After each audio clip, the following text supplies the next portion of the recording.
13 long months. I think I earned a little bit of a break, you know. Starting a training camp, stopping a training camp. I kind of want to pursue my acting career a little bit further. 50 Cent, if you're out there, Power Universe, put me in. I would like a long-term role, maybe Power Book 2. Welcome back to TMZ Sports. Mike, Mojo, and the bantamweight champ, Aljamain Sterling, is with us. Aljo, we're going to talk more about the acting, something that Mojo actually knows a lot about. But first, let's talk about that fight. You step in there 13 months after the first fight with Jan. Lots of controversy, lots of trash talking from the fans. Speaking of Miles Bridges, after everything that was said and everything you went through to get that win, what does it feel like? It feels like sweet, sweet vindication, you know? So a long 13 months, man, people were talking all this crazy crap, and I couldn't say anything about it because I'm on the sideline nursing an injury and trying to get better so I could get back to the octagon and entertain, you know? So I had to eat that, and now it's my turn to kind of just rub it back in everybody's faces, you know? So I'm gonna be taking a lot of dunks on people, and I'm in the process of making a t-shirt, hashtag give me your tears with the cry jar, and it's gonna have the belt on it, it's gonna say Funk Master, and yeah, so I'm just having fun with it, you know? Aljo, what do you say, Aljo, to the people who are still saying Peter Yan won that fight, Aljo didn't win the fight? What do you say to those people? They're grasping at straws. They said this guy was going to win by any way that he wanted to.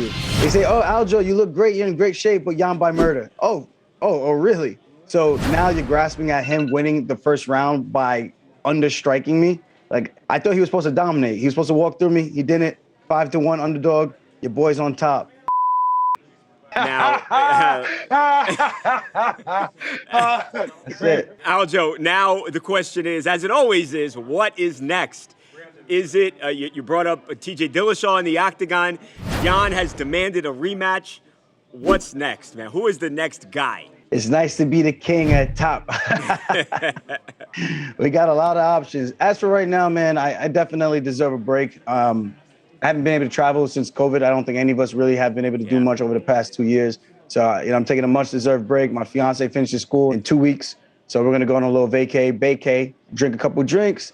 And I don't know. We got TJ. We got Henry Cejudo coming back. We got Jose Aldo now threw his name in the pool. So we got a bunch of options. And, of course, I'm looking to get back into Hollywood. I did 2 movies, and I'm hoping I could get a bigger role in something. And maybe 50 Cent, he heard my my post-fight interview. He posted it, so maybe that could lead to something. So I'm hoping that I could get in that Power Universe. Yeah, and Mojo was just in the Snake Eyes movie, so he knows about being an athlete and acting.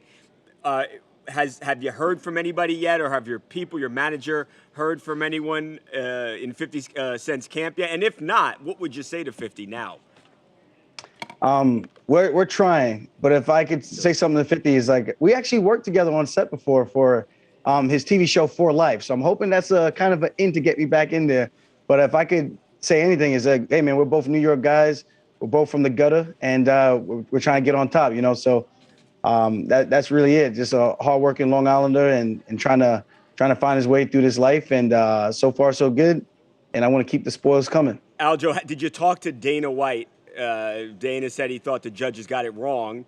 So I lump him in with those fans that were saying stuff like that. Have you talked to Dana? And is everything okay? Everything cool with you guys? I think everything's usually cool. He always, I get the short end of the stick with Dana on a lot of things. You know, trying to get the title shot, the free agency. Now here we are again.